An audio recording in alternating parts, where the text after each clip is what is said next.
Bien-aimés frères et sœurs en Christ, et vous, chers amis qui nous suivez, dans la transmission de l'Institut Vie pour tous, soyez tous les bienvenus à une nouvelle transmission de la parole que le Seigneur nous a toujours donnée à travers le fleuve de grâce. Nous voici au message 25, bien que ça ne fera plus partie de la collection de la nourriture quotidienne, mais nous allons probablement transformer ces messages extra en livres. Et le titre du message 25, c'est « Se remplir de l'esprit pour une vie humaine normale ». Éphésiens chapitre 6, versets 1 à 9. Bien-aimés frères, bien-aimées sœurs, vous qui nous avez toujours suivis, nous avons reçu tant de grâce dans le livre d'Éphésiens. Nous ne comprenions pas le chapitre 1, verset 3 d'Éphésiens, que cela se référait à la grâce que Dieu voulait faire couler jusqu'à l'homme. Et l'homme qui avait été expulsé du jardin, l'homme qui avait été empêché d'avoir accès à l'arbre de vie et par ricochet l'accès à Dieu. À cause de sa chute qui est arrivée par le serpent qui a trompé l'homme en lui offrant une capacité alternative pour substituer Dieu dans la direction de l'homme. Et cette capacité est appelée la connaissance du bien et du mal qui a envenimé l'homme sur terre jusqu'au jour d'aujourd'hui et a trompé beaucoup de religieux, même des chrétiens, qui pensent qu'ils sont en train de servir Dieu en utilisant notre propre capacité pour servir Dieu. Mais nous sommes loin de savoir que cela ne produit pas de fruits dans la vie pour l'œuvre de Dieu. Mais béni soit le Dieu et Père de notre Seigneur Jésus-Christ, qui nous a bénis de toutes sortes de bénédictions spirituelles dans les lieux célestes en Jésus-Christ, dans les régions célestes en Jésus-Christ. Frères, c'est simplement par la grâce que Dieu a ouvert les portes, car Dieu, dans le jardin d'Éden, avait fermé le chemin de l'arbre de la vie, mais n'a pas empêché l'eau, le fleuve de couler du jardin qui arrosait Éden et qui s'est divisé en 4 bras. Cela montre clairement que Dieu désire sauver l'homme. Il désire atteindre l'homme qui avait été expulsé du jardin. Frères, après l'avènement de notre Seigneur Jésus-Christ, qui a souffert entre les mains des hommes même qu'il est venu sauver, il a été persécuté, mis à mort, et il est mort de la pire manière, par la mort de la croix. Mais tout cela, c'est pour accomplir la rédemption, l'éternelle rédemption. Et non seulement cela, lorsqu'il est ressuscité, Dieu l'a ressuscité d'entre les morts et l'a fait Seigneur et Christ. Il a engendré cet homme comme fils de Dieu, comme fils premier-né, car Dieu voulait sauver plusieurs hommes et en faire ses enfants. Et de cette manière, bien-aimés frères, Jésus-Christ qui est venu sur la terre a atteint l'homme comme source de vie, source de grâce, car il est devenu l'Esprit. Et l'Esprit, aujourd'hui, c'est le fleuve de grâce, et qui va jusqu'à tout homme qui croit en Jésus. Jésus est mort, mais à la résurrection, il a été glorifié. Et à la glorification, il est devenu l'Esprit pour concrétiser Jean 14, 7, versets 37 à 39.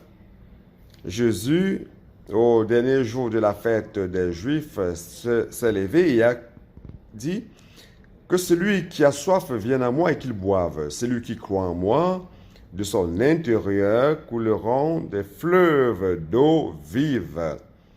Frère, ça c'est une promesse de ce que le fleuve allait venir jusqu'à nous par le fait de croire. Voyez donc comme c'est précieux.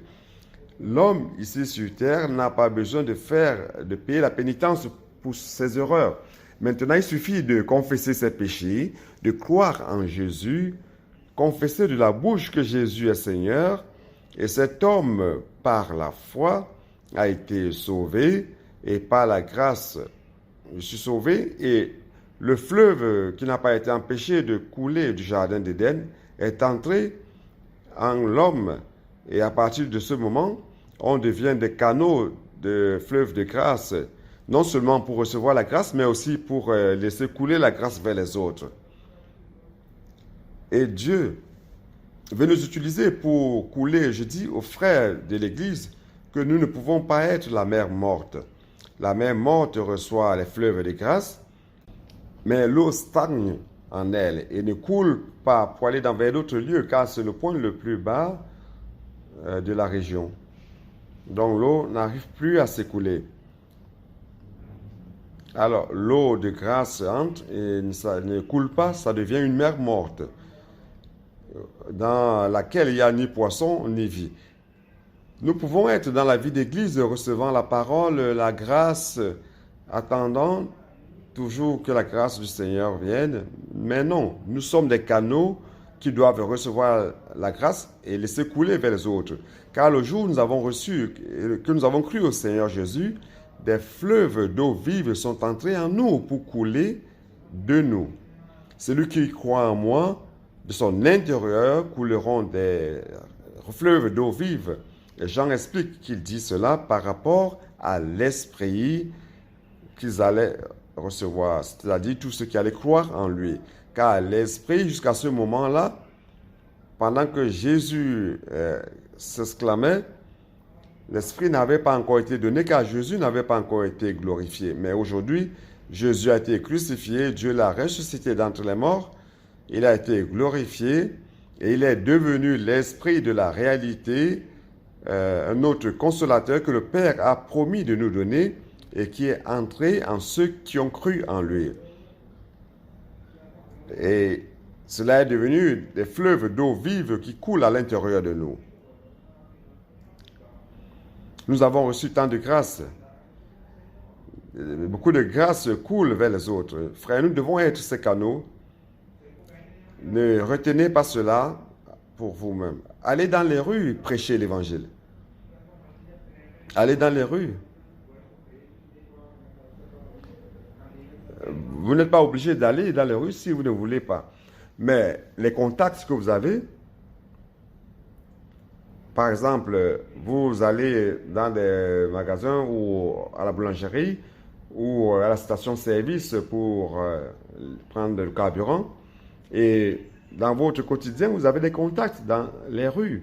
Vous pouvez être ce canal de grâce qui doit couler vers les autres. Il nous suffit de briser notre timidité et de laisser échapper cette phrase. Puis-je prier pour vous? Puis-je te poser une question? Puis-je prier pour vous? Frère, certainement, Dieu a déjà préparé le cœur de ceux qui vont répondre oui. Et ce seraient des personnes désespérées qui veulent recevoir le fleuve de grâce. Et lorsque le fleuve de grâce passe par vous, la grâce est constituée de plus en plus en vous. Alors, c'est quoi la grâce au final? La grâce, c'est Dieu lui-même, avec toutes ses richesses, avec sa vie divine, avec sa nature sainte. Dieu est en train de sanctifier son Église à travers le flux de ce fleuve. Et cette grâce apporte aussi tous les attributs divins. Quels sont ces attributs divins? Dieu est justice, Dieu est sainteté. Dieu veut mettre ces éléments de gloire en nous. Et Dieu est aussi amour et Dieu est lumière. Et plus que cela, Dieu, à travers la grâce, à travers le fleuve qui vient jusqu'à nous et qui passe par nous, il apporte aussi les vertus humaines que nous avons tant besoin pour vivre ici. Ces vertus humaines ont été élevées par la vie humaine de Jésus-Christ. Et c'est aussi des éléments de la grâce qui coulent jusqu'à nous. Donc, bien-aimés frères, tant que nous servons de canaux, le Seigneur nous remplit de grâce et cette grâce va nous faire croître, va nous faire mûrir et cette grâce va édifier l'Église. Et avec le flux de grâce, il y a aussi un autre résultat. Le résultat, c'est que nous sommes remplis de la réalité. Lorsque l'homme dans le jardin d'Éden s'est déconnecté de Dieu, lorsqu'il a préféré cet autre élément qui donne la capacité de juger, afin que l'homme vive par ses propres moyens, frère, l'arbre de la connaissance du bien et du mal, à partir de cela, l'homme s'est déconnecté de Dieu. Et cet univers, seul Dieu est vérité. Seul Dieu est la réalité même. Car avant toute la création, car c'est lui qui a tout créé. Et avant toute la création, il n'y avait que Dieu. Donc, c'est dans cet univers, il n'y a que Dieu qui est réalité et qui est vérité. Donc, lorsque l'homme a été trompé par le serpent, s'est déconnecté de Dieu, il s'est déconnecté de la vérité, il s'est déconnecté de la réalité. Et comment l'homme a commencé à vivre déconnecté de la vérité? Il était rempli des vanités de ses pensées. Les pensées humaines sont vaines. Et la vie humaine est vanité des vanités, comme le dit le roi Salomon dans la splendeur de ses jours. Il a dit, j'ai tout, j'ai goûté à tout. Le Seigneur m'a donné la sagesse, j'ai goûté à la richesse, j'ai goûté à toutes les joies et plaisirs de ce monde. Mais ce monde n'est pas plus qu'une vanité. Et la vie humaine est vanité des vanités, car l'homme s'est déconnecté de la réalité. Tous nos problèmes dans le mariage, tous nos problèmes dans les relations avec les personnes, tous nos problèmes dans notre vie humaine, certains pensent que cette vie humaine n'a plus de sens d'être vécue. Frère, c'est à cause de ce vide, de cette lacune dans notre vie humaine de la réalité. Nous n'avons aucune réalité. Donc nous essayons de remplir ces lacunes, ces vides, ce manque de réalité par d'autres choses. Mais ces choses-là ne nous remplissent pas. Donc nous rendons grâce à Dieu, frère. Plus nous jouissons du flux de la grâce qui passe par nous, et lorsque nous transmettons cela aux personnes, prêchant l'évangile et prenant soin des personnes, qu'est-ce qui se passe? Les vides de notre vie sont en train d'être remplis par la réalité elle-même, par la vérité. Notre vie reçoit plus de consistance, notre vie a plus d'assurance, garantie. Et les personnes commencent à avoir confiance en nous. Pourquoi? Parce que notre vie maintenant a un sens, notre vie maintenant a la réalité. Frère, c'est pour cela que j'ai parlé de la vie conjugale. Ça ne sert à rien d'organiser des événements de mariage, des rencontres de mariage, des couples, si nous n'avons pas cette ligne de la grâce. Ce style ancien d'un conférencier qui donne les enseignements aux couples, cela ne fonctionne pas. Nous devons amener les couples à jouir du fleuve de grâce. Cette grâce est la seule chose qui parvient à nous remplir de la réalité. Ainsi, notre vie conjugale avec la réalité commence à avoir moins de trous et les difficultés. Toutes nos difficultés, vous comprenez, ce sont des trous, des manques de réalité. Donc nous rendons grâce au Seigneur. Plus nous demeurons dans le fleuve de grâce, moins nous aurons des difficultés dans le mariage et dans les relations avec les personnes. Pourquoi? Parce que nous serons en train de recevoir la réalité. Et plus que cela, dans ce fleuve de grâce, en plongeant, vous allez rencontrer Dieu lui-même qui est amour. Et l'amour se donne. L'amour, c'est se donner. Ce n'est pas par la force des enseignements. Vous commencerez à aimer les personnes, car cet amour serait constitué en vous. Vous commencez à avoir une vie de vous donner aux autres. Vous serez capable d'aller dans les rues sans que personne ne vous paye quoi que ce soit pour prêcher l'évangile. Nous tous, nous allons dans les rues prêcher l'évangile sans gagner quoi que ce soit comme salaire. On le fait par la grâce, car c'est l'amour qui nous inonde. L'amour de Dieu est si grand, car Dieu est le donneur de cet univers. Tout ce qui nous fait vivre, c'est le don de Dieu. L'eau, la nourriture, la température, le soleil, la pluie, tout vient du don de Dieu. Mais le plus grand don de Dieu, c'est lorsqu'il vous a donné son propre Fils. Donc cette vie est en nous, et nous commençons à aimer les frères. Nous commençons donc à prendre soin des personnes. Nous commençons à aimer les personnes qui ont besoin d'être secourues du royaume des ténèbres. Plus encore, nous commençons, lorsque nous plongeons dans ce fleuve de grâce, nous rencontrons Dieu lui-même qui est lumière. Et nous commençons à vivre dans la lumière. N'est-ce pas? Frère, les problèmes de mariage, des trahisons, les envies, tout cela, c'est manque de lumière. Si nous commençons à vivre dans la lumière, vous commencez à vous rendre compte de n'importe quelle pénombre, n'importe quel début de péché, vous êtes sensible à cela. Et tout de suite, vous demandez pardon au Seigneur et pardon les uns aux autres. Si nous confessons nos péchés, Dieu est fidèle et juste pour nous pardonner nos péchés et nous purifier de toute iniquité. C'est dans Jean chapitre 1. Jean chapitre. Frère, c'est comme cela qu'on vit dans la lumière. Et dans la lumière, frère, nous ne nous enorgueillons pas. Nous ne nous vantons pas, car dans la lumière, nous savons qui nous sommes. Nous connaissons le Seigneur. Frère, ça c'est la vie que Dieu veut pour l'Église. Il ne s'agit pas seulement de vivre de la grâce, le mari dans la grâce, la femme dans la grâce, l'immersion dans la parole et tout cela.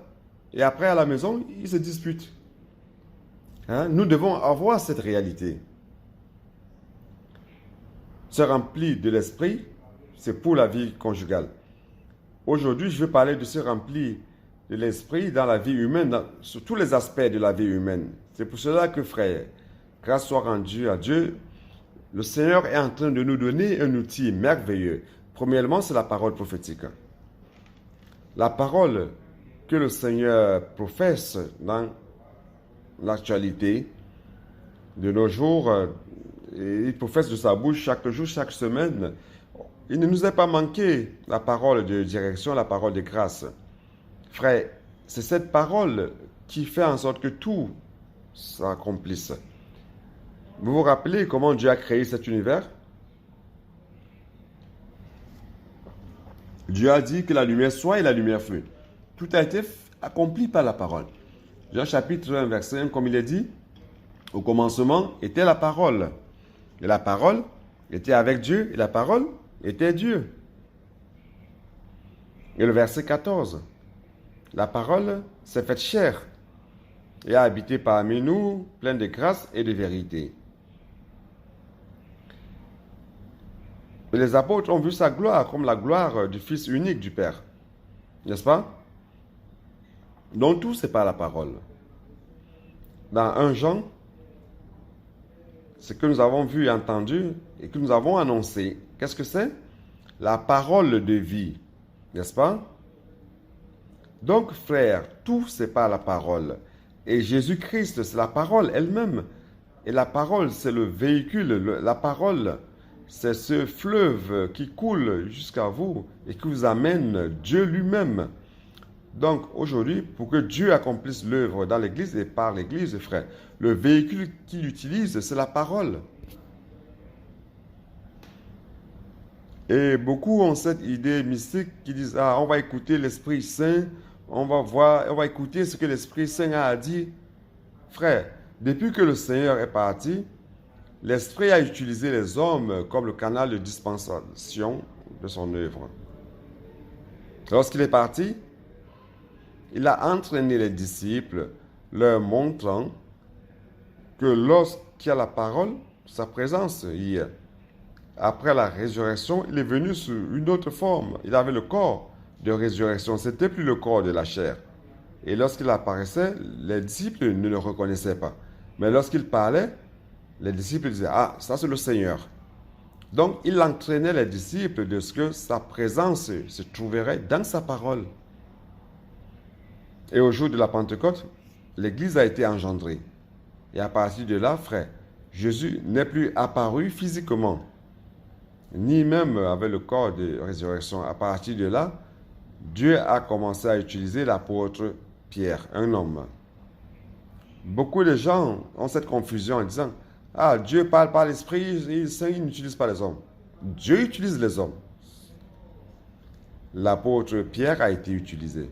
Après, l'apôtre Paul a été le canal de la dispensation afin que ce fleuve puisse parvenir aux gentils, comme aujourd'hui, le ministère de Paul a fait en sorte que la parole est arrivée à Macédonie, en Macédoine, en Grèce, en Turquie d'aujourd'hui, et s'est étendu en Europe jusqu'à Rome. Frère, c'est ainsi que l'évangile est allé jusqu'au monde occidental. C'est par la dispensation d'un canal de grâce. Et lorsque Paul est allé vers le Seigneur, est parti vers le Seigneur a utilisé Jean, qui lui a révélé le livre d'Apocalypse à tous les saints, mais il a annoncé cela à une seule personne qui est Jean. Jean était le canal, et Jean a transmis cela aux serviteurs. Les serviteurs ont transmis à l'Église. Donc Dieu utilise toujours un canal qui est un homme. Et c'est là le problème. Lorsque c'est un homme qui est utilisé comme canal, beaucoup de gens se revendiquent être le canal. Frère, la Bible est claire et dit que lorsqu'un prophète parle de la part de Dieu, les choses se confirment. Jésus lui-même, dans Jean 6, a montré à ses disciples, parce que les Juifs voulaient une preuve de ce qu'il était un envoyé de Dieu. Jésus a dit, je n'ai pas un autre témoignage à vous rendre, ni Jean-Baptiste. Dieu lui-même rend témoignage de moi, car les œuvres qu'il me donne de faire, ces œuvres que j'accomplis, en fait, ce n'est pas moi qui les accomplis, c'est le Père lui-même qui le fait en moi, et ces œuvres prouvent que je suis envoyé de Dieu. Donc, frère, comment savoir que l'apôtre Paul est un envoyé de Dieu? C'est la confirmation de la parole. La parole se confirme et l'œuvre de Dieu avance. Frère, nous rendons grâce à Dieu que durant nos jours, la parole n'a pas manqué. Le Seigneur continue de nous parler, c'est pour cela que l'œuvre continue d'avancer. Ça continue d'avancer. Frère, nous n'avons même pas vraiment la foi par rapport à ce que Dieu est en train d'accomplir durant cette année 2022. Nous n'avons pas la foi suffisante. Nous sommes en train de reconquérir le continent africain. Bien que nous y étions déjà entrés en l'an 2000, mais de l'an 2000 jusqu'à maintenant, la situation était juste de survie. Et rien de plus fort ne s'accomplissait dans l'œuvre d'expansion. C'est pour cela que nous avons pensé que nous sommes les travailleurs de la dernière heure et le Seigneur nous a donné des outils puissants pour pouvoir avancer. De la manière ancienne, conventionnelle et traditionnelle de prophétiser des messages, de prendre soin des églises, ça ne nous amène pas loin. Le continent africain était comme cela et attendait de nos offrandes pour pouvoir se maintenir et n'avançait pas du tout. Mais nous rendons grâce à Dieu, le Seigneur nous a donné une lumière. Allons retourner en Afrique avec les outils que le Seigneur nous a donnés et qui sont boostés. Et nous rendons grâce à Dieu, on a commencé en Angola. Justement, les frères qui prennent soin d'Angola, il y a Mauricio de la région 6 et Edivaldo. Il vient de rentrer de là et il veut y encore retourner. Le CPF fonctionne déjà, mais ils vont amené les coordinateurs ici pour les perfectionner. Et lorsqu'ils vont retourner, Dédé dit qu'il veut retourner avec eux pour voir comment les choses vont fonctionner, comme cela se doit. Maintenant, les choses avancent. Vous voyez, ils sont tous là. Amir est là. Amir est là. Je ne voulais pas qu'il aille en Afrique à cause de sa santé. Mais il a dû aller au Kenya et en Ouganda. Frère, les choses sont en train d'avancer. Et le Seigneur, de manière miraculeuse, est en train de nous aider à installer le CPF au Kenya et au Ouganda. Et maintenant, il vient de retourner du Congo. Je l'ai envoyé au Congo avec la douleur au cœur. Il n'a pas une bonne condition physique, mais il a dit, j'y vais.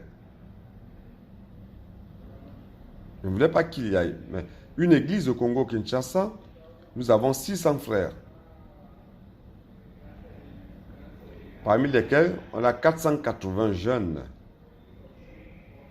qui sont avides de pratiquer la parole. Et là-bas, c'est difficile de louer une maison pour cela. Mais le Seigneur nous a permis de trouver une maison de 3 niveaux avec une capacité de 120 CPVistes. Et il y a déjà 200 inscrits.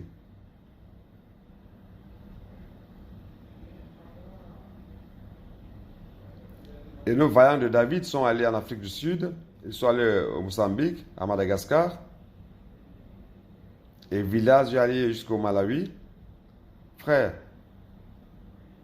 cette semaine, on va se réunir pour mettre sur pied une stratégie, comment on va faire le CPF, les impressions des livres, le colportage, et les frères de la région 4, nord-est, avec des démangeaisons à la main, ils ont dit, mais tout le monde va en Afrique et nous, on doit aussi participer.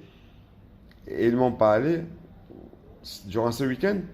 Le Jobson m'a dit, nous voulons aussi aller au Cap-Vert et Guinée-Bissau. Et ils vont en décembre. Et le Seigneur a déjà ouvert une porte. Il y a une femme pasteur qui a habité durant 4 ans là-bas. Elle prenait soin d'un groupe, des chrétiens. Elle est revenue au Brésil. Elle ne pouvait plus y rester. Elle a dit, il n'y a personne qui prend soin de ces jeunes-là, de ces chrétiens là-bas. Je voulais vous les remettre. Frère, qui est-ce qui accomplit cette œuvre? Qui fait cette œuvre?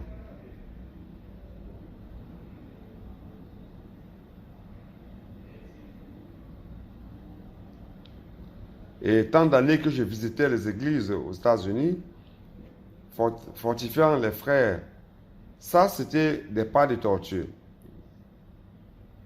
Et le frère donc a dit, ça ne va pas marcher, allons monter le CPF, le colporteur, nous sommes allés, mais à la première phase, ça allait doucement. Mais nous rendons grâce à Dieu, car aujourd'hui, c'est une autre situation. Nous avons les vaillants de David, là-bas, qui travaillent. On aura 4 expos livres là-bas. Il manque des travailleurs, des colporteurs, des CPVistes aux États-Unis. Ça ne sert à rien d'envoyer des gens d'ici. Et lorsque les visas arrivent à expiration, ils ne peuvent plus rester là. Ça, c'est notre problème aux États-Unis. Et cette fois-ci, en Floride, le Seigneur nous a donné une lumière. Vous avez oublié que Porto Rico fait partie des États-Unis? Alors à Porto Rico, 50 frères des États-Unis sont inscrits pour aller à Porto Rico.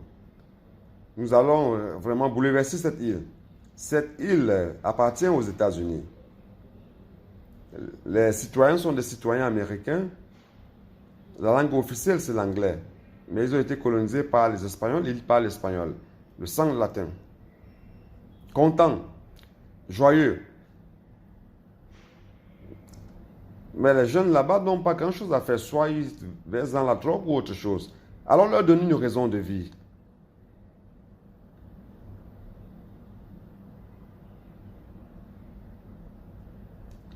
nous allons susciter beaucoup de CPVistes là. Beaucoup seront des colporteurs. Allons révolutionner les États-Unis. Et en Europe, la même chose. Pour la maintenance, la suivi de certains contacts et tout cela, avec ça, on n'avance pas. Même avec 200 ans, on ne va pas conquérir ce continent. Mais nous rendons grâce à Dieu, nous avons commencé à bouleverser les frères au CPF, le colportage. Et les choses avancent maintenant au Portugal, en Espagne. Nous sommes allés en Italie. Où sont les Italiens? Où sont-ils? Regarde le couple qui est là. Ici. Ils sont venus ici pour changer de puce.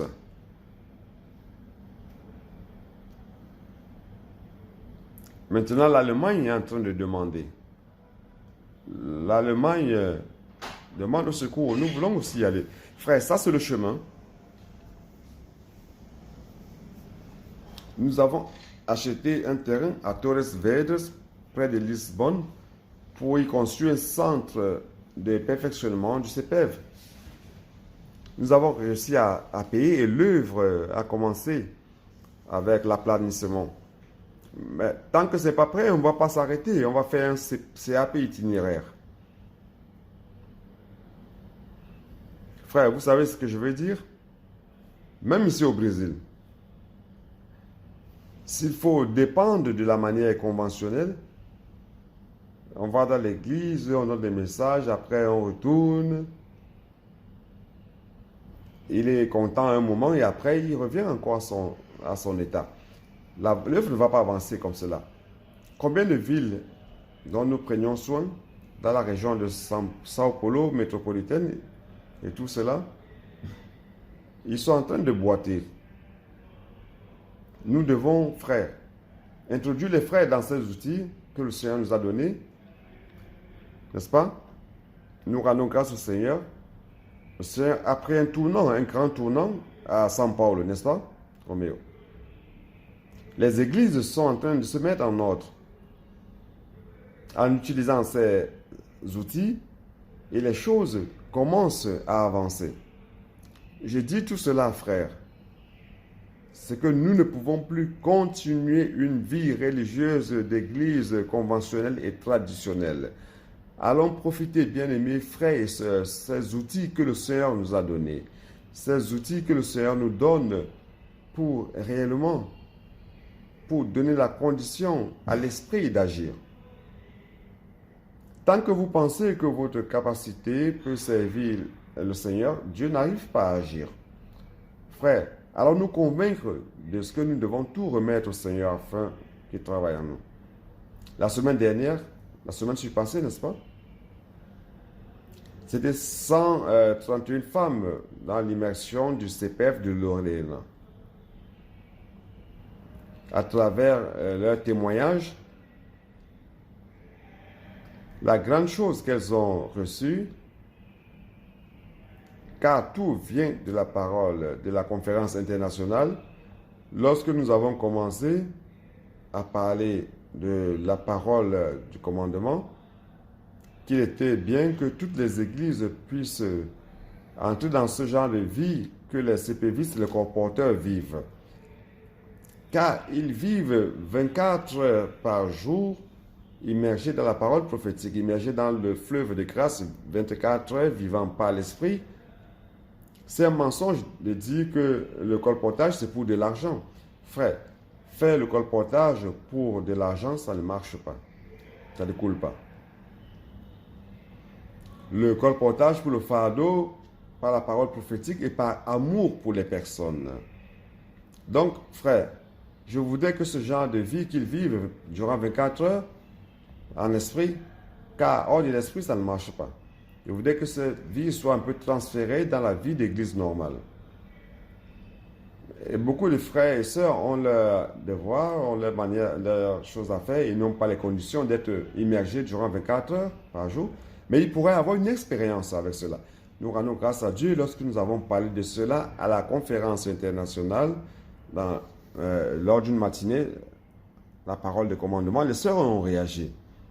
Les frères, oh là là, quelle honte! Les femmes réagissent toujours en premier. Immédiatement, frère, il ne s'est même pas passé 1 heure ou 2 heures. Immédiatement, elles ont commencé à se communiquer entre eux. Allons nous inscrire à la prochaine immersion. Et jeunesse qui était là, préoccupée, car il n'y a pas trop d'espace. 131 femmes sont allées faire l'immersion. Et il y avait encore une autre file d'attente des autres femmes à cause de l'espace. Frère, c'est quoi cela? C'est le cœur qu'elles ont de vouloir participer. Elles se sont inscrites. Dans la chaleur du moment, elles ont fait l'inscription. Mais à la semaine où il fallait aller au CPEV, le ventre commence à faire mal. On commence à avoir un froid dans le dos. Et elle commence à inventer des excuses pour ne pas aller. Mais nous rendons grâce au Seigneur car personne n'a désisté. Le Seigneur a encouragé toutes les femmes. Elles sont allées, toutes sont allées. Et elles ont eu des expériences merveilleuses, fantastiques et surnaturelles. Vous savez ce que j'apprécie beaucoup, c'est ce que je voulais vous dire. Ce que j'ai apprécié, c'est qu'elles ont été amenées jusqu'à la limite humaine. Dieu veut nous amener jusqu'à la limite humaine, où je peux lui dire, à partir de maintenant, je ne peux plus avancer, je n'ai plus les moyens d'avancer, seul par le Seigneur. Alors, les sœurs, je pense que au moins 80% n'avaient pas encore expérimenté cela.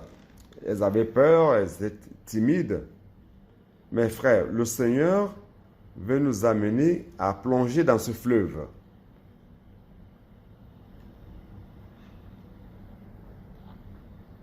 Pendant que nous sommes dans la vie normale d'église, on a parlé hier, n'est-ce pas? Nous avons nos manteaux qui sont nos statuts dans l'église, notre position dans l'église, nos expériences dans l'église.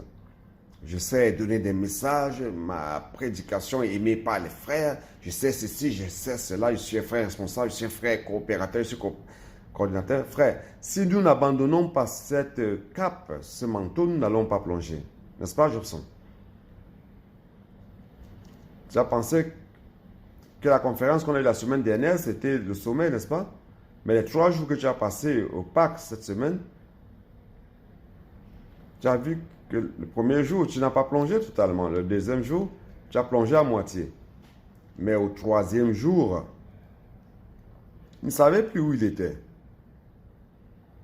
Au premier jour, on l'a amené vers le restaurant pour s'asseoir près des personnes qui mangeaient. Et il a dit, mais waouh, moi je me fâche quand les gens viennent me perturber quand je mange, comment vais-je faire cela? Au premier jour, il était encore en lui-même, dans l'homme naturel. Tant qu'il ne quitte pas la limite de l'homme. Et le deuxième jour, il s'est amélioré un peu. Et au 3e jour, il a dit, peu importe ce qui va arriver, je n'ai plus aucune difficulté, aucune timidité. Que ce soit l'aéroport, les restaurants, le shopping, les restaurants, peu importe. Tout ce qu'il voyait, c'était le fleuve d'eau de grâce et l'amour pour les personnes. Ça, c'était l'expérience des sœurs. Une sœur qui aime le chocolat a rendu témoignage de ce qu'elle était allée. Elle a été envoyée pour aller prêcher dans un magasin de chocolat. Et après, elle a dit, elle a même perdu le goût du chocolat. Le Seigneur nous amène vers la limite. Mais si vous pensez que vous avez la capacité de faire les choses par vous-même, Dieu ne vous utilise pas. Donc, frère, c'est pour cela que je suis préoccupé et je suis désespéré. Je vous demande à tous d'avoir un peu de cette expérience. Allons avoir cette expérience. Nos CPEV ne peuvent pas contenir tout le monde. Lorsque nous avons parlé de ça, beaucoup d'hommes commencent à se remuer. C'est un peu tard, mais nous n'avons pas la capacité pour tant de personnes. Alors, frère, nous allons tout du moins, au mois de décembre, c'est un samedi, nous allons commencer samedi prochain. Tout le monde vient ici avant 9h. Nous allons avoir l'immersion dans la parole jusqu'à 10h. À 10h, il y aura le direct. Et à 11h30, Nous allons tous sortir. Allons dans les rues.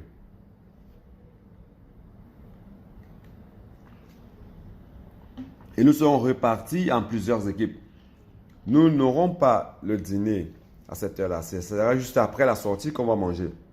On va revenir ici à 14h30 pour manger. OK? Et nous allons manger et rendre témoignage de ce qui s'est passé. Nous pouvons rester ici jusqu'à 3h30 ou 4h, 16h. Ne prenez pas trop de votre temps. Mais essayons de faire cela le plus souvent le samedi. OK? Ce n'est pas seulement pour les églises de Saint Paul. Tous les frères qui sont ici, frères et sœurs. Allons propager cette ambiance à toutes les personnes. Frères, si nous restons dans la méthode traditionnelle et conventionnelle, les choses n'avancent pas. Vous savez,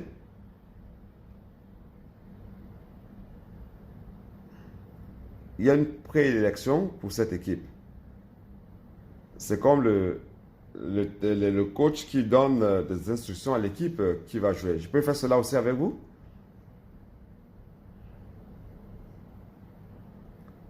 Le Seigneur a toujours utilisé le frère donc pour commencer l'œuvre en Afrique du Sud et puis ça allait en Afrique et au monde entier. Il a beaucoup transpiré, il a beaucoup sué, il a souffert pour préparer une génération de 40 ans. Il a ouvert le fond de l'œuvre. Il a eu un groupe de coopérateurs qui coopèrent avec lui. Ce n'était pas assez bien que cela, mais il y avait un groupe de coopérateurs qui transpirait encore un peu, une minorité. Mais aujourd'hui, le Seigneur est dans une nouvelle phase. Les choses avancent plus rapidement et nous rendons grâce au Seigneur. J'ai couru par-ci, par-là, vous savez. J'ai attrapé la grippe aux États-Unis. Aux États-Unis, je suis allé vers la région de New York-Boston, Ford. Et après, on est allé en Floride,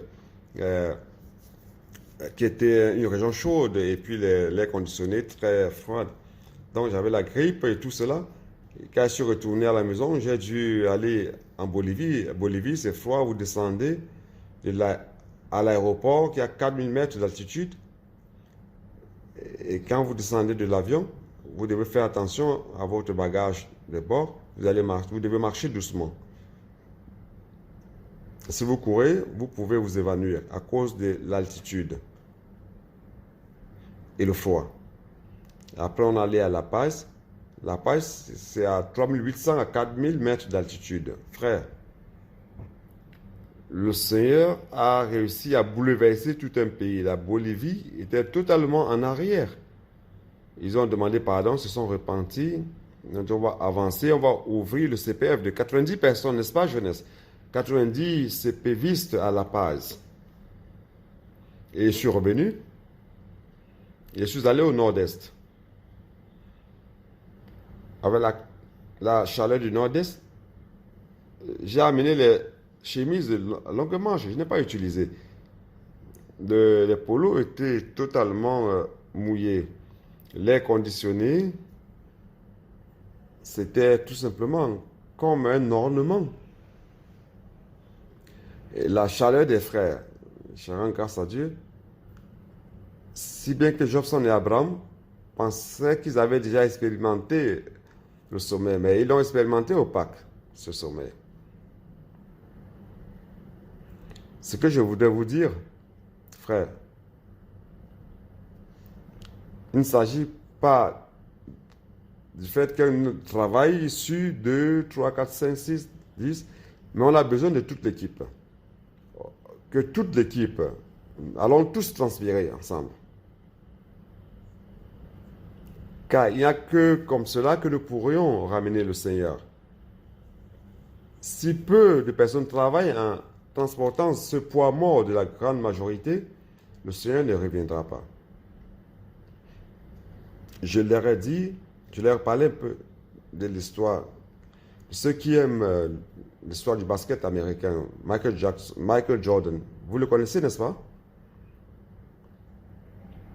Il est considéré comme le meilleur joueur de basket au jour d'aujourd'hui.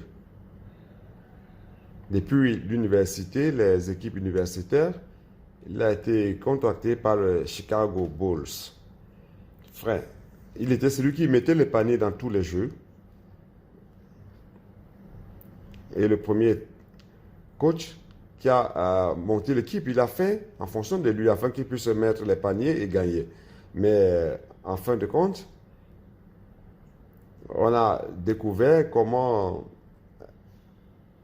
contrer tout cela, contrer Michael Jackson. Et ils l'ont fait avec des fautes, de mauvaises fautes. Ils ont réussi à gagner l'équipe. Et plus tard, un autre technicien, un autre coach est venu, c'est Phil Jackson. Et il a dit, on va monter une équipe, pas en fonction de Michael Jordan. On va monter une équipe. Ce n'est pas Michael Jackson, c'est Michael Jordan. Michael Jordan. Et cette équipe a commencé à perdre sa vulnérabilité et a commencé à gagner. Mais arrivé au playoff, je ne sais pas si vous connaissez le basket américain, ils ont la conférence de la côte Est et la conférence de la côte Ouest. Et le champion de la côte Est va jouer avec le champion de la côte Ouest dans une série de 7 jeux qu'on appelle les playoffs. Et le meilleur des 7 va remporter le titre. Donc si vous gagnez 4-0, vous avez le titre. 5-1, vous avez le titre. C'est ça, n'est-ce pas?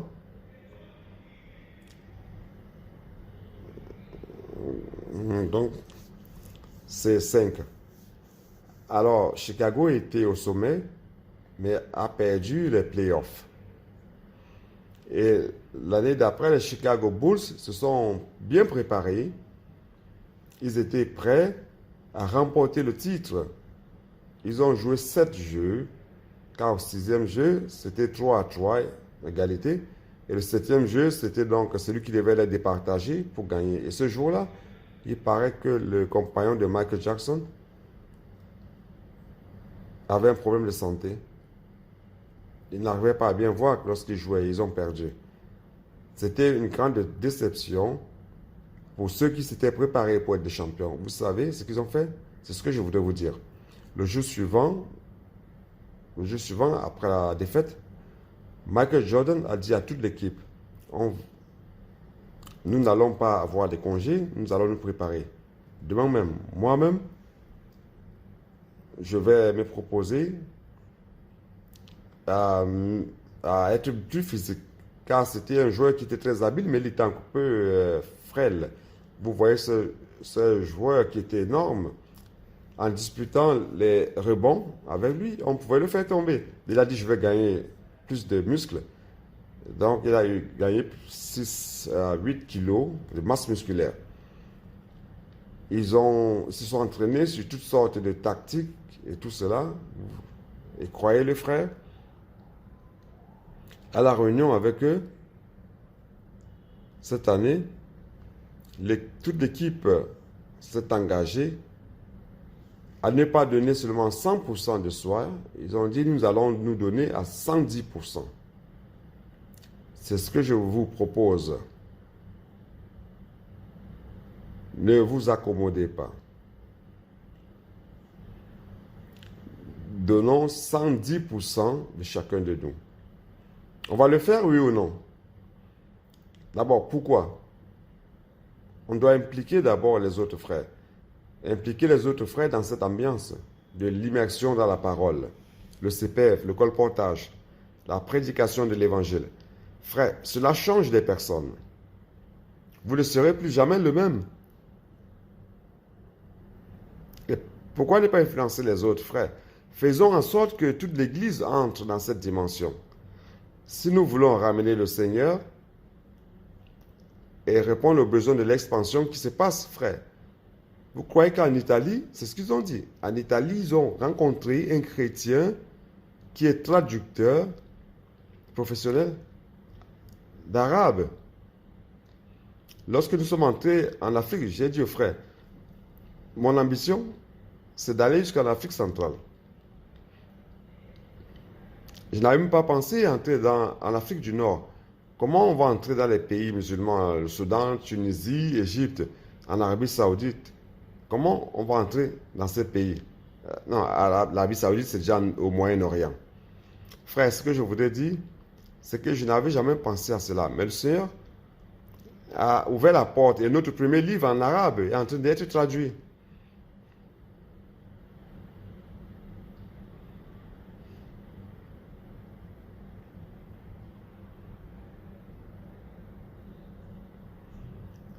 Allons monter une équipe pour pouvoir ramener le Seigneur. On va convoquer tout le monde. Ayons cette expérience différente. D'une manière conventionnelle, nous n'allons pas réussir à ramener le Seigneur. Oh Seigneur Jésus, je n'ai même pas pu commencer le message.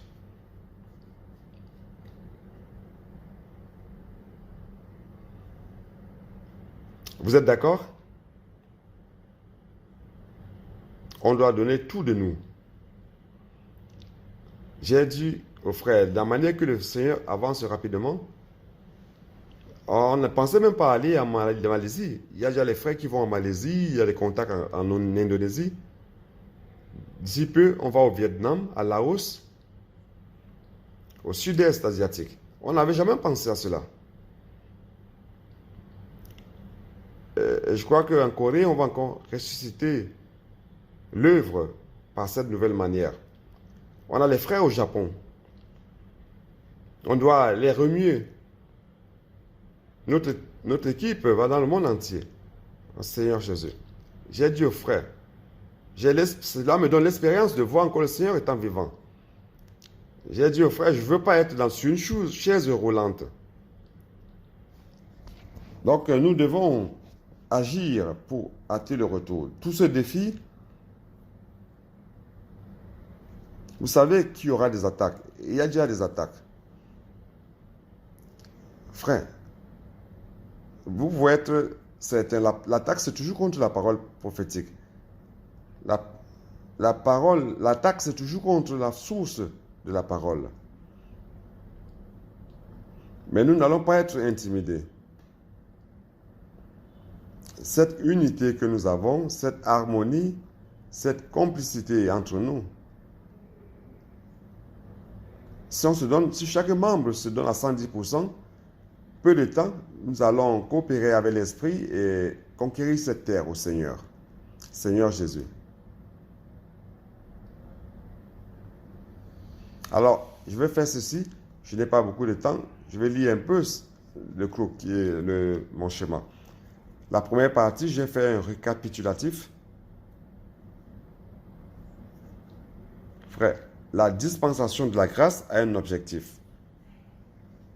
C'est pour que nous soyons remplis jusqu'à la plénitude de Dieu. Si nous utilisons encore notre capacité en peu de temps, et avec la connaissance biblique, le Seigneur ne va pas atteindre son objectif, frère. Allons voir Éphésiens 3, chapitre 2. Éphésiens 3, 2, verset 2. Si du moins vous avez appris quelle est la dispensation de la grâce de Dieu qui m'a été donnée pour vous, c'est par révélation que j'ai eu connaissance du mystère sur lequel je viens d'écrire en peu de mots. On va verset 7. Et du dont j'ai été fait ministre selon le don de la grâce de Dieu qui m'a été accordé par l'efficacité de sa puissance. Frère, prêtez attention. Lorsqu'on parle de grâce, ce n'est pas votre puissance ou votre capacité, mais c'est la force de la puissance de Dieu. À moi qui suis le moindre de tous les saints, cette grâce a été accordée. Cette grâce accordée d'annoncer aux païens les richesses incompréhensibles de Christ. Frère, nous sommes en train de traiter les choses spirituelles en Christ, les choses de Dieu. Ne mélangez pas cela à votre capacité, ne mélangez pas cela à votre puissance ou à votre force. Malheureusement, le christianisme, même dans l'Église, nous utilisons une partie de notre force, de notre capacité. Maintenant, nous sommes en train d'apprendre comment utiliser 100% la force du Seigneur. Étant simple, en croyant à la parole et pratiquant, et le Seigneur agit. Oh Seigneur Jésus. Chapitre 4, La grâce nous fait marcher de manière digne de notre vocation, afin que tout cela se passe et que ce ne soit pas seulement des choses dans l'air, les messages et les connaissances. La grâce doit nous alimenter. Verset 2. En toute humilité et douceur, nous ne parlons pas d'une doctrine vide. Ça doit changer notre comportement. Ça doit changer notre essence, n'est-ce pas? Cette grâce nous alimente, nous donne l'humilité. Cette grâce nous donne la douceur. Cette grâce nous donne la patience. Cette grâce fait en sorte qu'on se préoccupe des autres, nous supportons les uns les autres avec amour. L'amour nous inonde par la grâce. Et nous commençons à nous préoccuper, à prendre soin les uns des autres. Nous ne sommes plus égoïstes ni individualistes. Si quelqu'un a un problème, nous ne critiquons pas, nous ne jugeons pas. Mais nous appuyons, nous supportons afin qu'il puisse s'élever au moment les plus difficiles de sa faiblesse, qu'il soit fortifié. Aidons-nous les uns les autres, prions les uns pour les autres. Frère, ça c'est le chemin de la victoire. Vous efforçant de conserver l'unité de l'esprit par le lien de la paix. Donc c'est l'unité de l'esprit, ce n'est pas une unité fabriquée par l'homme. Donc le flux de la grâce, il faut rappeler toujours que le fleuve c'est l'esprit. Dans le flux du fleuve de grâce qui est l'esprit, frère, nous pouvons préserver cette unité. Ézéchiel 47. Si je vis la vie d'église avec peu d'eau sur les pieds, j'ai une direction et l'esprit a une autre direction. J'ai mes activités, mes mouvements servant le Seigneur et l'esprit a une autre activité. Mais plus je m'immerge dans l'eau de la grâce, je n'ai plus une autre direction différente de celle de l'esprit. Car ma direction, c'est celle de l'esprit. Frère, c'est pour cela que l'immersion est importante, que nous puissions plonger dans ce fleuve. Vous savez pourquoi l'homme naturel a peur de plonger dans le fleuve? Il a peur d'être noyé. Comment vais-je plonger?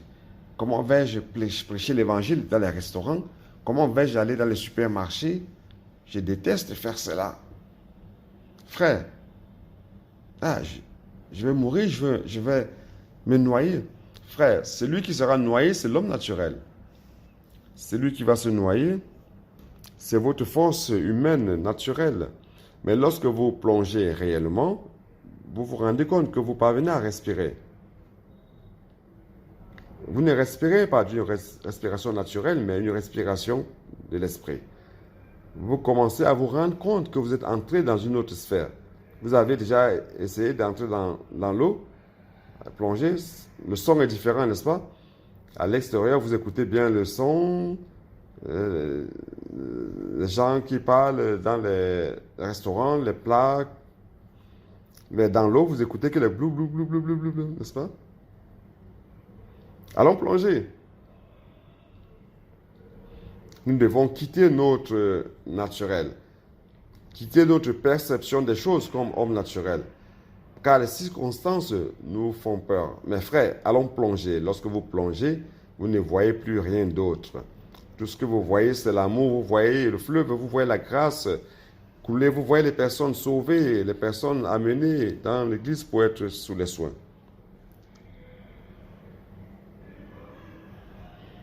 Et au verset 7, le chapitre 4, 7 à 16, mais la grâce a donné le don au corps pour perfectionner ses membres. Nous sommes les membres de ce corps. Et nous avons reçu par la grâce des dons. Les dons, c'est pour fonctionner. Nous ne savions pas fonctionner. Le pacte m'a aidé aussi. Je peux prêcher l'évangile.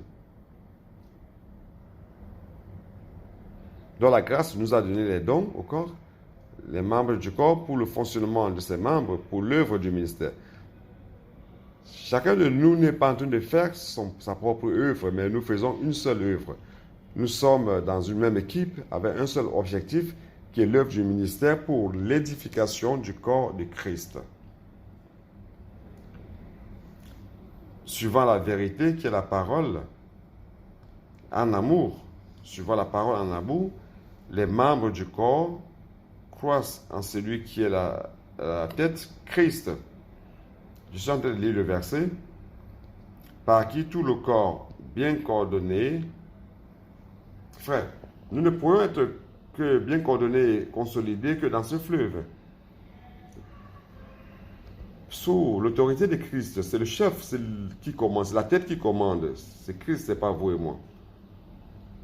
Bien coordonné et consolidé par l'action de chaque partie. Chaque partie doit entrer en jeu. Allons-y, 110%, chaque partie effectue sa propre croissance. Pourquoi? Pour sa propre édification par l'amour. Il y a toujours l'ambiance de l'amour. Car nous sommes dans les fleuves de grâce qui apportent l'amour. Dieu est amour, frère. Donc, l'alimentation par la grâce nous empêche de marcher comme des gentils, des païens. Nous sommes libérés pour ne plus vivre par la vanité de nos pensées. Bien que l'homme soit intelligent, sage et prudent dans ce monde, ses pensées sont encore vides. Ça ne se connecte pas à Dieu. Frères et sœurs, notre entendement était dans les ténèbres car nous étions déconnectés de Dieu. Nous étions loin de la vie de Dieu à cause de l'ignorance dans laquelle nous vivions. Frère, cette ignorance dure encore jusqu'à maintenant. Maintenant, on commence à se rendre compte un peu c'est quoi vivre en esprit. À cause de l'endurcissement de notre cœur, nous avons perdu toute sensibilité. Les païens se sont livrés à la dissolution, la King James actualisée. Le monde s'est livré à un style de vie de dépravation et commettant toutes sortes d'impuretés jointes à la cupidité. C'est ce que le monde vit. Ça, c'est le style de vieil homme qui se corrompt selon la concupiscence de la tromperie. Maintenant, alimentés par la grâce, nous sommes en train d'apprendre Christ. Ce n'est pas apprendre de Christ. Si vous apprenez de Christ, ça veut dire que vous apprenez des leçons, des enseignements, mais vous apprenez Christ.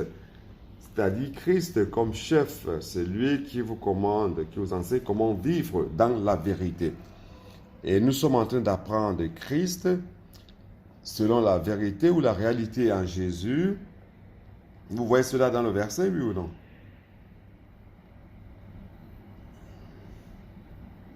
Verset 21. C'est cela, n'est-ce pas? Non, 20, 21. 20, 21. Et je vais maintenant à 23. Frère, la grâce fait en sorte que vous vous renouvelez du nouvel homme. C'est quoi se revêtir du nouvel homme? C'est de laisser de côté le style de vie qui est vécu par tout le monde, par le vieil homme. Maintenant, nous nous revêtons d'un nouveau vêtement. Nous vivons dans le style de vie de l'homme nouveau. L'immersion dans la parole, prêchant l'évangile, édifiant l'église, prenant soin les uns des autres. Frère, c'est le nouveau style. Et ce nouveau style, frère, c'est de l'homme nouveau. Et cet homme nouveau, ce nouvel homme est créé en Dieu, en justice et sainteté, provenant de la vérité. Lorsque vous avez cette réalité, votre vie commence à fermer tous les trous d'injustice, à fermer les trous d'impureté, de manque de sainteté, car la vérité, la réalité apporte la justice de Dieu et la réalité apporte la sainteté de Dieu. Oh Seigneur Jésus, et nous serons remplis de réalité. Nous n'aurons plus une vie humaine remplie de trous. Ainsi, tous les vides de notre vie, de nos comportements seront remplis de vérité en Jésus-Christ. Cela nous protège. Cela fait en sorte que nous n'ayons plus ces difficultés que nous avions dans les relations, dans les mariages, dans les relations familiales, dans les relations avec les frères, dans l'édification de l'Église, n'est-ce pas? Nous avons beaucoup de difficultés à cause des trous. Nous devons remplir ces trous de la réalité. Verset 25, c'est pourquoi renonçant au mensonge, nous disons la vérité les uns aux autres, car nous sommes les membres les uns des autres. Alors pourquoi parler mal des autres? Pourquoi? Pourquoi taquiner les autres? Pourquoi blesser les autres? Nous sommes les membres les uns des autres. Nous jouons dans la même équipe, édifiant le même corps. Et nous ne péchons pas dans la colère, nous laissons de côté tous les vols et nous travaillons de manière honnête pour accueillir les gens, 27-28, que de notre bouche ne sortent des paroles folles qui trompent les autres, mais uniquement des bonnes paroles, bonnes pour l'édification, et nous transmettons la grâce à ceux qui nous écoutent, comme des canaux de grâce. Que de notre bouche ne sorte rien d'autre pour offenser qui que ce soit ou pour causer du tort à qui que ce soit, mais uniquement la grâce, car nous sommes plongés dans la grâce. Dans la relation entre nous, frères, verset 32, allons nous remplir de bonté, de bénignité, de compassion. Frère, la grâce nous apporte la compassion, l'empathie, les uns se préoccupant des autres. Dans le passé, lorsque quelqu'un se déviait un peu, c'était un motif de critique. Mais aujourd'hui, on essaie de comprendre la situation à laquelle la personne se trouve. Et lorsque nous avons l'empathie, nous parvenons à aider. Mais si vous regardez les choses juste de l'extérieur, vous ne parvenez pas à les aider. Vous ne pourrez pas les aider. Et quoi d'autre? Et nous apprenons, frères, à nous pardonner les uns les autres, comme Christ nous a pardonné. Pourquoi il dit comme Christ nous a pardonné? Ce n'est pas seulement une imitation extérieure. Cette grâce nous alimente, cette qualité de Christ. Et nous parvenons à nous pardonner les uns les autres pour l'édification. Nous avons besoin du pardon. Si aujourd'hui vous avez encore des ressentis contre des frères, dans votre propre foyer, dans le mariage, dans votre famille, frères, délivrons-nous de tout cela, nous pardonnant les uns les autres. N'allons pas dans le cercueil avec les ressentiments, les colères. Allons apprendre à nous pardonner les uns les autres. Chapitre 5, verset 1 de 2. Il dit que la grâce nous amène jusqu'à Dieu, que l'amour, afin que nous marchions par la vérité.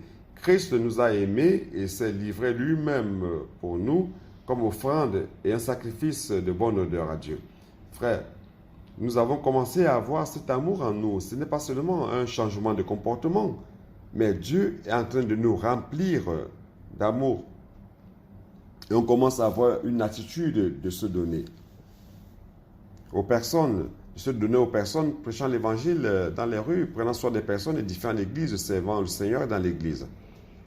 Là, il s'est livré pour nous, ça c'est un sacrifice pour plaire à Dieu. Lorsque nous faisons comme cela par amour pour les personnes, en nous remettant aux frères, cela plaît à Dieu. Et il ressent cette odeur, cette bonne odeur.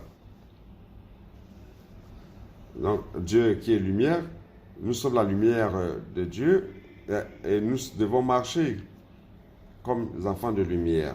La lumière expose les choses des ténèbres et fait en sorte que nous soyons sensibles au péché et à n'importe quelle chose des ténèbres. Frère, comme il est bon de marcher dans la lumière. C'est un point d'envie envers l'autre en vous, la lumière révèle. Si c'est la discorde, la lumière révèle cela. Frère, comme il est bon de marcher dans la lumière, allons apprendre à marcher dans la lumière. Si vous vivez une vie de péché, la lumière commence à vous incommoder. Vivons dans la lumière, car la lumière expose les choses des ténèbres. C'est dans 1 Timothée 5. La lumière expose les choses des ténèbres et fait en sorte que nous soyons sensibles au péché et n'importe quelle chose des ténèbres. Pourquoi? Pour maintenir toujours un cœur pur et une bonne conscience. Frère, allons maintenir toujours un cœur pur et toujours une bonne conscience. Celui qui vit dans la lumière parvient à maintenir cela. En marchant dans la lumière, nous pouvons maintenir la communion les uns les autres, car parfois, Vous n'arrivez pas à avoir la communion avec les frères car vous n'êtes pas dans la lumière. Celui qui est dans la lumière a la facilité de la communion les uns avec les autres. Et le sang de Jésus qui nous purifie de tout péché. Et nous ne sommes pas blindés contre le péché. Mais nous devons confesser nos péchés afin de nous maintenir dans la lumière. Comme conséquence de la marche dans la lumière, nous maintenons toujours un esprit contrit et repenti. Jamais dans l'orgueil, jamais dans l'arrogance. Celui qui est dans la lumière n'est jamais arrogant. Celui qui est dans la lumière a un esprit contrit, un esprit de repentance, un cœur brisé, un cœur humble. Loin de nous, frères, toute arrogance et tout orgueil. Seigneur Jésus. La grâce vient jusqu'à l'homme à travers la parole et de l'esprit. Jésus dit aux Juifs, à ses disciples, la parole que je vous ai dite sont esprit et sont vie. Et le fleuve qui sortait du jardin pour atteindre l'homme, c'est l'esprit. C'est pour cela, frère, que nous devons nous remplir d'esprit afin de vivre une vie humaine normale et ne pas chercher la satisfaction dans le vin de ce monde et ne pas nous distraire par tant de choses qui attirent les hommes. L'argent, la célébrité, la puissance, les richesses, une bonne maison, même un bon mariage selon le standard du monde. Frère, ce n'est pas cela que nous cherchons. Nous cherchons à suivre le Seigneur et à faire la volonté du Seigneur. Pour cela, nous devons nous remplir d'esprit. Lorsque nous vivons une vie humaine normale, ne pas chercher la satisfaction dans le monde. Nous faisons tout pour que la volonté de Dieu soit faite. Nous devons nous remplir d'esprit, parlant entre nous, dans l'immersion, dans la parole et remuer les braises.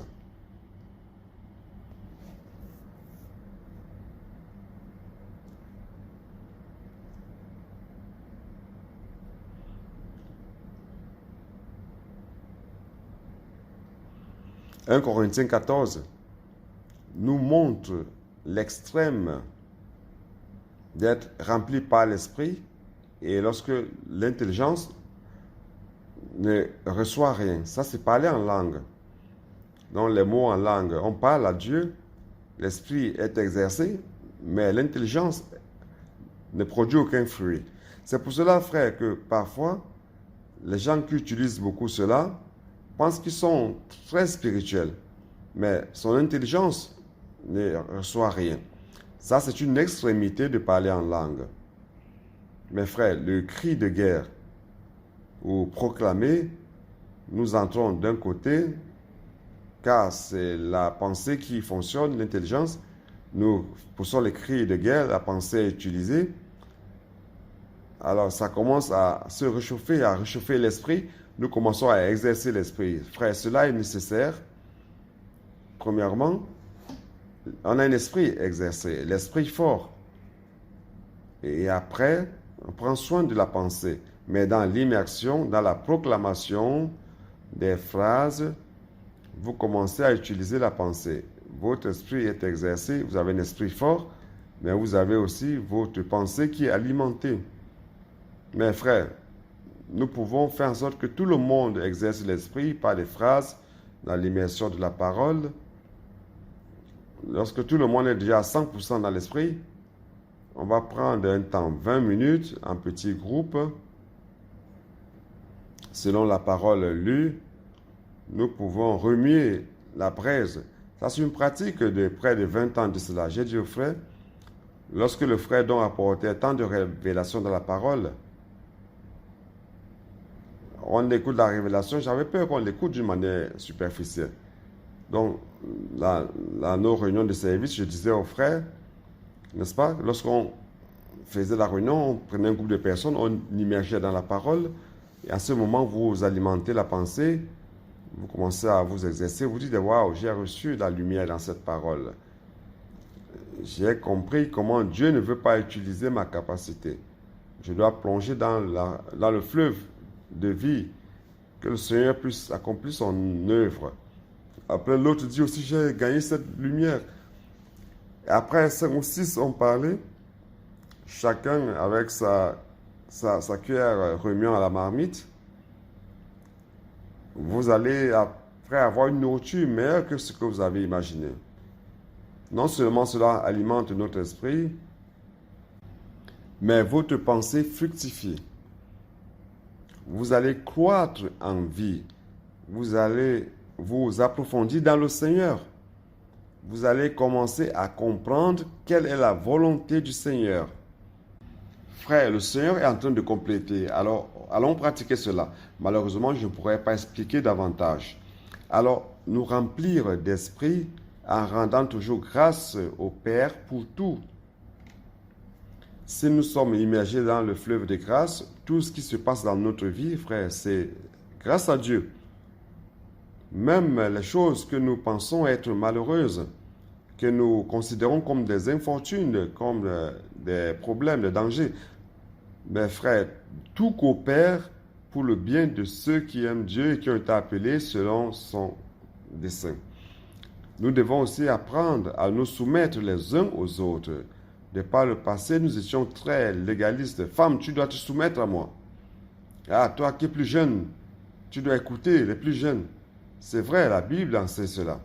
Mais frère, nous devons apprendre par l'Esprit, dans la grâce, à nous soumettre les uns aux autres. Peut-être quelle portion que telle a reçue du Seigneur et cette personne est plus jeune que moi, mais je dois apprendre à écouter.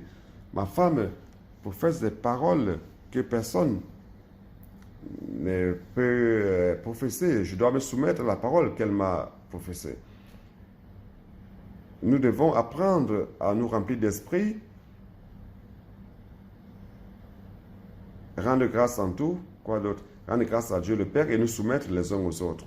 Donc maintenant, je vais entrer dans la partie qui parle du Père et du Fils. Éphésiens 6, 1 à 4. Fils, enfants, obéissez à vos parents selon le Seigneur, car cela est juste. Honore ton père et ta mère, c'est le premier commandement, avec une promesse afin que tu sois heureux et que tu vives longtemps sur la terre. Et vous, pères, n'héritez pas vos enfants, mais élevez-les en les corrigeant et en les instruisant selon le Seigneur. J'ai oublié de boire de l'eau.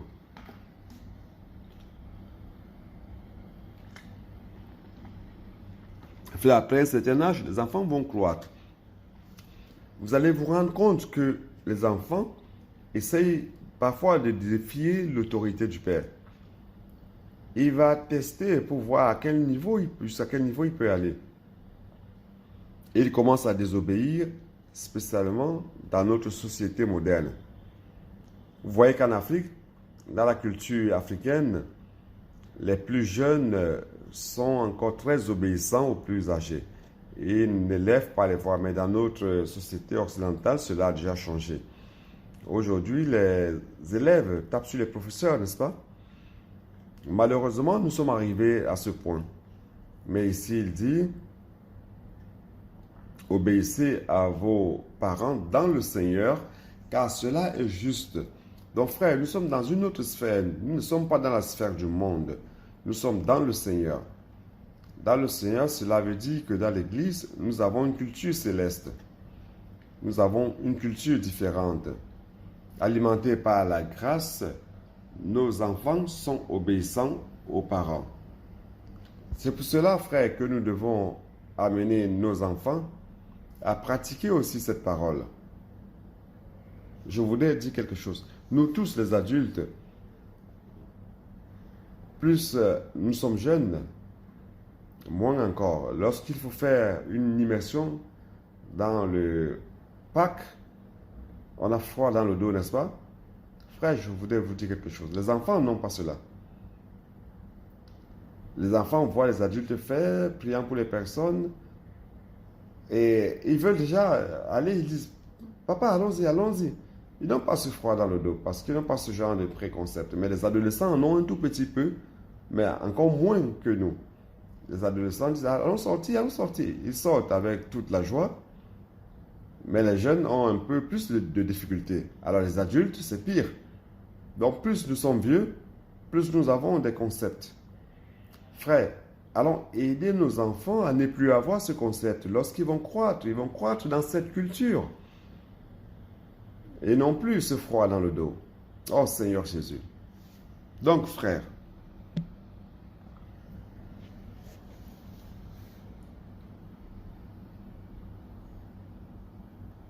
Les enfants, alimentés par la grâce, sont obéissants aux parents. Frère, indépendamment de comment les parents sont et comment les parents traitent les enfants. Peut-être que certains n'ont pas eu les parents sages. Peut-être que les parents étaient très sévères envers eux. Ils ne leur ont pas dispensé l'amour comme cela se devait. Et les enfants sont élevés d'une manière révoltée. On peut avoir cela parmi nous, n'est-ce pas? Mais ici, il nous est dit d'obéir indépendamment de l'attitude du Père. Allons apprendre cela, ok? Car dans le fleuve de grâce, tu parviens à faire cela.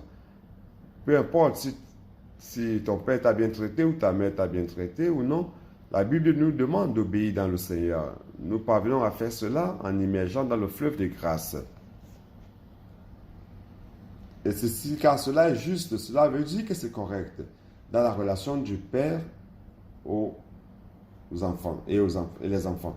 Donc la relation du père et les enfants, de manière adéquate, c'est l'obéissance. C'est juste, c'est correct devant le Seigneur.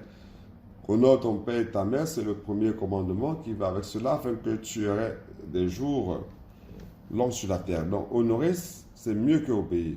Il ne s'agit pas seulement d'obéir. Parfois, vous rongez les dents avant d'obéir. Mais honorer, je sais comment expliquer cela, mais honorer les parents, c'est donner une place spéciale aux parents. C'est une haute considération. Ils ont un cœur, une place d'honneur dans votre cœur. Une place spéciale. Peu importe ce qu'ils sont. Allons honorer nos parents.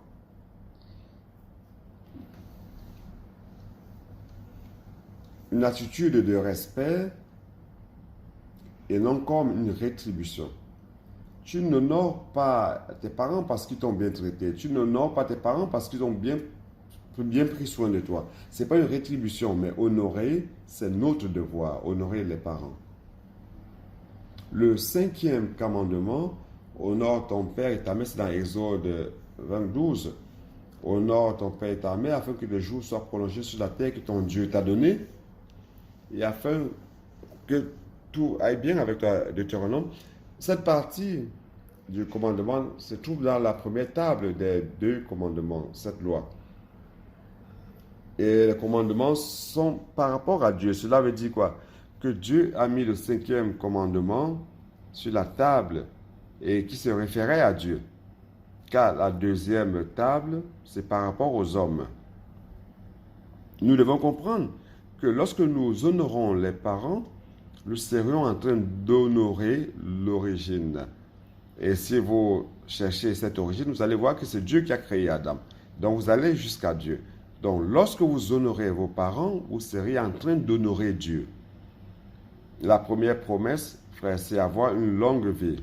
Mais cette longue vie, ce n'est pas pour profiter des plaisirs du péché, mais c'est pour profiter de la bonté qui est Christ, qui a toutes les richesses du fleuve de grâce. On retourne dans Deutéronome 8, 7 de nouveau. Il ne s'agit pas de rétribuer les parents selon le bien ou le mal, ou de la manière qu'ils vous ont traité. Honorer les parents, c'est honorer Dieu d'une manière inconditionnelle. Ne mettez pas une condition à cela. Vous allez voir la bénédiction du Seigneur. Ah, mes parents ne m'ont pas bien traité. Peu importe, si vous honorez, vous aurez la bénédiction du Seigneur. Et vous, les parents, ne provoquez pas vos enfants dans la douleur, mais élevez-les en les corrigeant et en les instruisant selon le Seigneur. Donc, l'instruction au Père, c'est de ne pas titiller les enfants dans la colère. Comme parents, parfois, nous les titillons, nous les provoquons et les amenons à la colère, à la haine. Et comme c'est le papa, il ne peut pas répondre, alors il reste là. Mais si vous les poussez, vous les amenez dans la chair. Ne faites pas cela. Pour élever les enfants, il faut la discipline. Cependant, les parents ne doivent pas abuser de leur autorité, ni mettre la pression sur les enfants sans leur donner une voie de sortie, une solution. Ne mettez pas la pression pour rien, ou bien tout simplement pour montrer votre autorité. Frère, si vous utilisez votre autorité, que ce soit pour un but bénéfique pour votre enfant, vous voulez le bien de votre enfant. Donc, ça ne vaut pas la peine d'être en colère juste pour être en colère. N'abusons pas de l'autorité, n'est-ce pas? Luc 11, 42, je voudrais lire rapidement cela. Juste un passage. Luc 11, 42.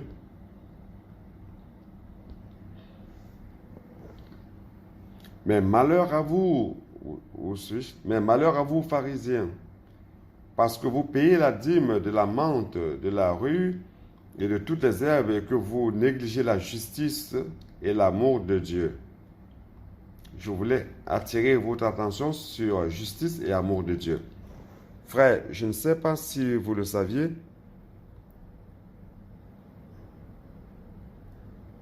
vous qui avez l'âge encore des étudiants, à cet âge d'étudiant, vous étudiez encore la géométrie descriptive aujourd'hui? Qui est-ce qui connaît la géométrie descriptive, vous les jeunes? Saviez-vous, et Amir, tu as manqué à cette leçon dans l'espace? Un plan dans l'espace. Et un autre plan dans l'espace. Donc, deux plans dans l'espace. Lorsque deux plans dans l'espace se croisent, lorsqu'ils se croisent, l'intersection de ces deux plans, c'est une ligne droite. N'est-ce pas, André?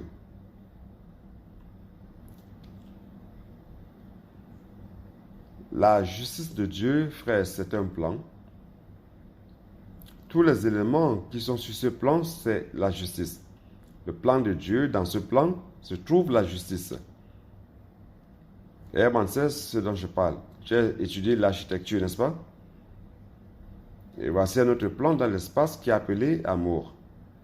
Tout ce qui appartient à ce plan, c'est l'amour. Mais ces deux plans doivent se croiser. Lorsque les deux plans se croisent, ça donne une ligne. Nous devons marcher comme Dieu marche lorsqu'il nous traite. Marcher sur cette ligne qui appartient à la justice, ça appartient aussi à l'amour. N'est-ce pas, Emma? Donc, si vous êtes dans cette ligne, vous n'allez jamais être déséquilibré. Pourquoi? Car il y a certains parents qui utilisent seulement l'amour dans l'élévation de leurs enfants. Les enfants grandissent sans restriction et sans discipline. Il y a d'autres parents qui utilisent tout simplement la justice pour discipliner les enfants, les traitant avec rigueur, mais sans amour. Apprenons comme Dieu nous traite. Élever les enfants, frères. Allons voir comment Dieu fait. Hébreux 12, rapidement. Seigneur Jésus. Hébreux 12, j'avance un tout petit peu. Hébreux 12, 5.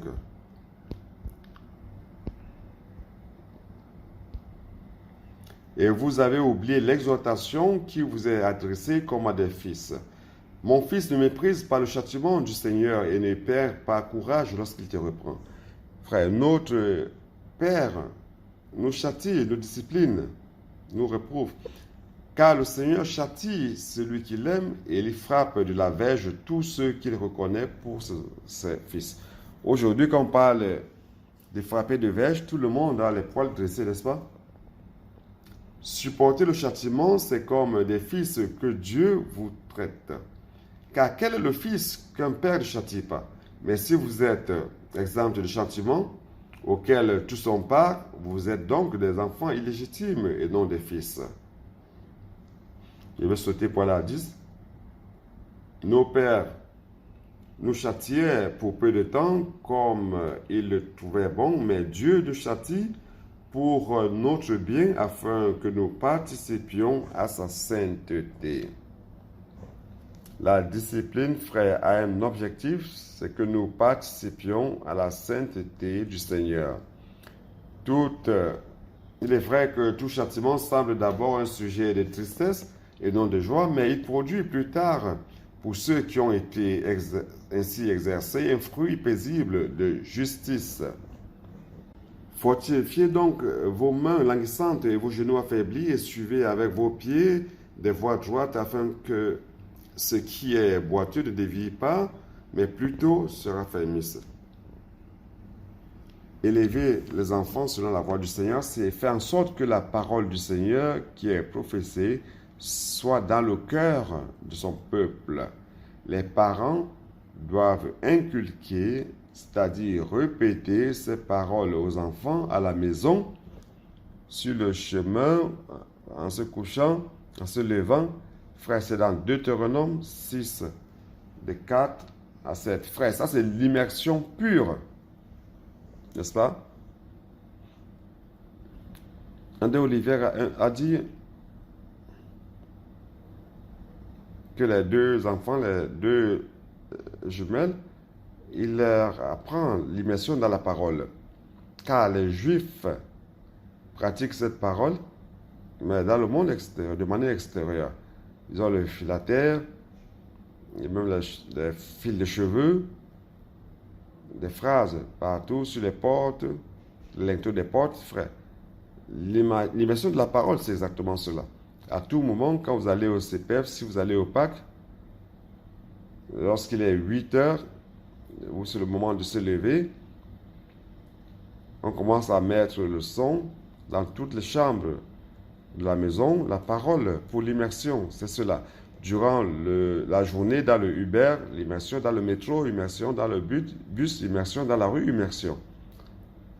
S'ils ont un peu de l'apathie, ils regroupent tout le monde et ils immergent dans la parole. C'est ce que le Seigneur veut. Dieu veut que nous vivions comme cela. Oh Seigneur Jésus. Au-delà d'être une information biblique, pour enseigner les décrets du Seigneur, nous devons enseigner les voies du Seigneur que les enfants doivent suivre, c'est-à-dire changer leurs habitudes, leur donner une nouvelle culture. C'est dans le psaume 119. 119, 33, allons voir.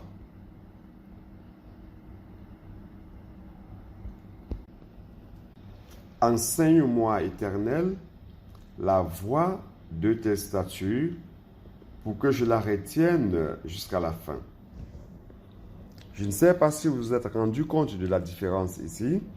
Il ne dit pas « Enseigne-moi tes statuts ». Enseigner les statuts du Seigneur, ce sont toutes les informations bibliques. Enseigner les statuts. Mais enseigner la voie des statuts, c'est enseigner une habitude, une culture, une pratique. Donc ça ne sert à rien d'enseigner tout simplement les statuts. Je l'ai répété à tous ceux qui conduisent la conférence sainte des adolescents. Ça ne sert à rien de donner juste les informations bibliques à nos adolescents. Nous devons changer les cultures.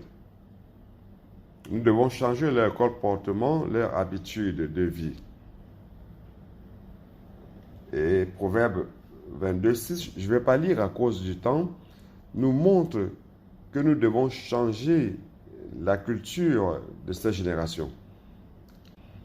Grâce à Dieu, notre génération d'une des vainqueurs quitte entre déjà dans cette culture.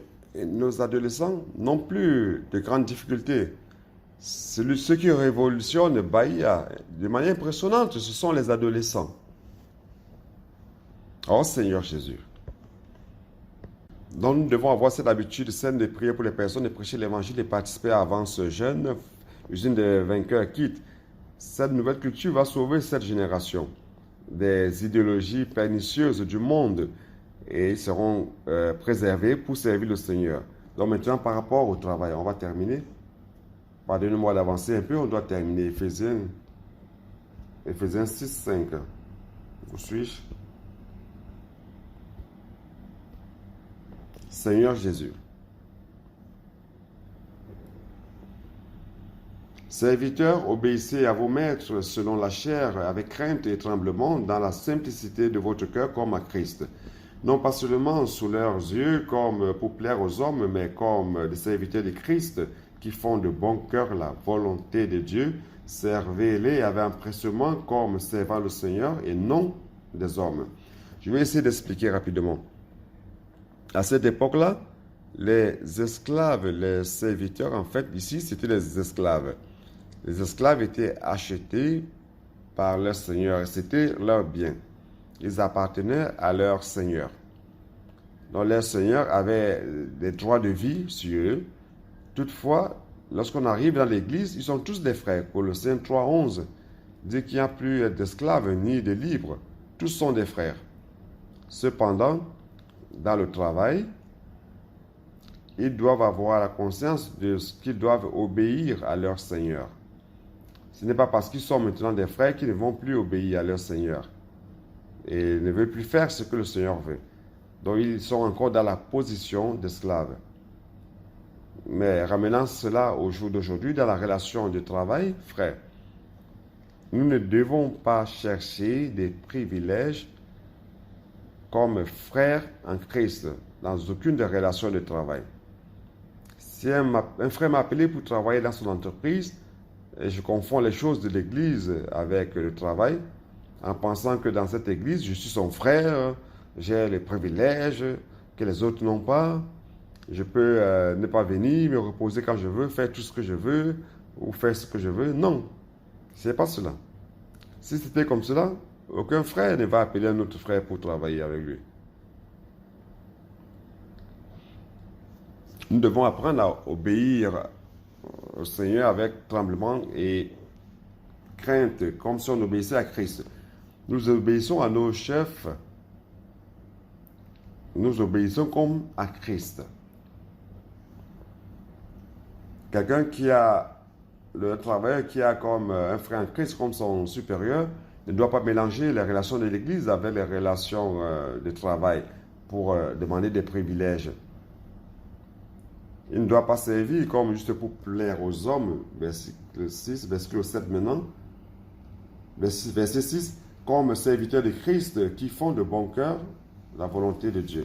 Donc dans la relation de travail, vous servez Dieu. Vous devez le faire de bonne volonté comme servant le Seigneur et non les hommes. Verset 7, cela doit être le résultat du flux de la grâce et de se remplir de l'esprit. Si chacun faisait une bonne chose, il va recevoir au-delà de la reconnaissance professionnelle, la récompense venant du Seigneur. Verset 8. Si vous êtes un bon travailleur, votre chef, le propriétaire de l'entreprise, peut vous donner une récompense. Mais vous aurez aussi une récompense qui vient du Seigneur. Et non de lui. Et vous, maîtres, agissez de même à leur égard et abstenez-vous de menaces, sachant que leur maître et le vôtre est dans les cieux et que devant lui, il n'y a point d'acception de personne.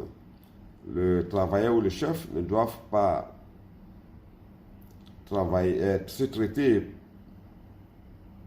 en menaçant le chef. Dans le travail, il est le subordonné pour exécuter le service, mais hors du travail, le Seigneur ne fait exception de personne. Il est le Seigneur de l'un et de l'autre. Le Seigneur Jésus veut édifier son Église. Toutefois, il veut remplir tous nos vides par la réalité de Christ. Cela doit se refléter dans notre vie conjugale, dans notre vie familiale et aussi dans notre vie professionnelle. Frères, nous ne devons pas rester là, revendiquer, proclamant, faire ceci, crier, et nous n'avons aucune réalité dans notre vie. Le Seigneur veut traiter de ces détails aussi avec nous. Ainsi, Satan n'aura aucune brèche pour travailler à nous. Frères, je voudrais terminer, voir si vous allez répondre à l'appel afin que nous soyons une équipe de haute performance. Et si je peux compter sur vous à 110%, allons ramener le Seigneur. Nous ne nous faisons pas du souci pour nous-mêmes. Nous voulons faire la volonté du Seigneur. Le Seigneur doit accomplir son œuvre ici sur terre à travers nous. Allons coopérer avec le Seigneur. Ne permettez pas à une seule minorité de suer, de transpirer. Allons tous transpirer, suer. Et comme un seul homme, allons faire toute cette œuvre ensemble. Jésus est le Seigneur. Amen.